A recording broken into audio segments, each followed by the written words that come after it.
నిన్న ఆలేరులో BRS meeting లో మాజీ మంత్రి జగదీశ్వర్ రెడ్డి గారు రాష్ట్ర ముఖ్యమంత్రి రేవంత్ రెడ్డి మీద అనుచిత వ్యాఖ్యలు చేశాడు. స్థాయికి మించిన మాటలు. జగదీశ్వర్ రెడ్డిని చరిత్ర ఏందో ఒకసారి నల్గొండ ప్రజలకు తెలుసు, మరి తెలంగాణ ప్రజలకు నీ చరిత్ర తెలవాల్సిన అవసరం ఉంది. నువ్వు మాట్లాడిన మాటలకు నీ నోట్లో యాసిడ్ పోసి అడిగినా తప్పులేదు. ఒక రాష్ట్ర ముఖ్యమంత్రి గెలిచిన రోజు నుంచి ప్రజాపాలన అందిస్తూ మీరు చేసిన పాపాలన్నీ ఒక్కొక్కటి కడుక్కుంటూ వస్తుంటే నువ్వు చేసిన అనుచిత మాటలు ఒక మంత్రిగా మాజీ మంత్రిగా మాట్లాడాల్సిన మాటలైనా చవటలు దద్దనలు రండలంటే అసలు తెలంగాణ సమాజానికి మీ కేసీఆర్ నేర్పించిన భాష, మీరు మాట్లాడే భాష తెలంగాణ ప్రజలు అర్థం చేసుకుని మిమ్మల్ని ఇంట్లో కూర్చోబెట్టినా మీకు సిగ్గు రాలే. ఇవాళ తెలంగాణ ప్రజలు మీ కేసీఆర్వి, మీ మాజీ మంత్రులవి, మీ ఎమ్మెల్యేలవి బట్టలు కూడా తీసిరు. బట్టలు ఇప్పినా మీకు ఇంకా సిగ్గు రాలే. మీరు ఇట్టే ప్రవర్తిస్తే ఈ లోక్సభ ఎలక్షన్ లో మీ బట్టలు తీసిన ప్రజలు ఈసారి మీ డ్రాయర్ కూడా ఇక్కడ ఖాయం.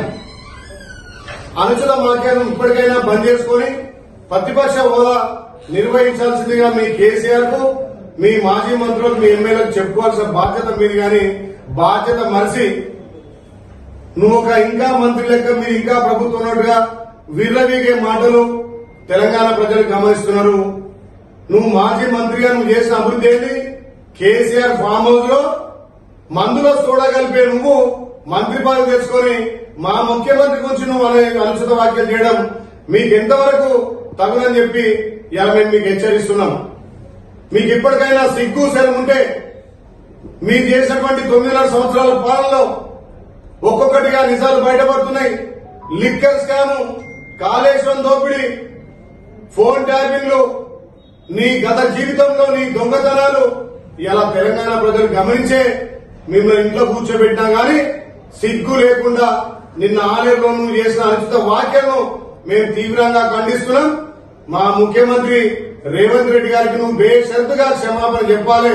లేకపోతే ఇప్పటికే మీ అంగులాగి ఉంది. రేపు లోక్సభ ఎలక్షన్ లో మీ డ్రాయర్లు కూడా ప్రజలు కూడా విస్తారు. తస్మాత్ జాగ్రత్త జగదీశ్వర్ రెడ్డి గారు. నీకేమున్నా మందులో సోడా కలిపే తప్ప తెలంగాణ ప్రజలను అభివృద్ధి పైన నడిపించే బాధ్యత లేకనే ఇవాళ మీరు ఇంట్లో కూర్చున్నారు. కాబట్టి మళ్ళొక్కసారి ఇలాంటి వ్యాఖ్యలు చేస్తే తస్మాత్ జాగ్రత్త అని చెప్పి హెచ్చరిస్తున్నాం.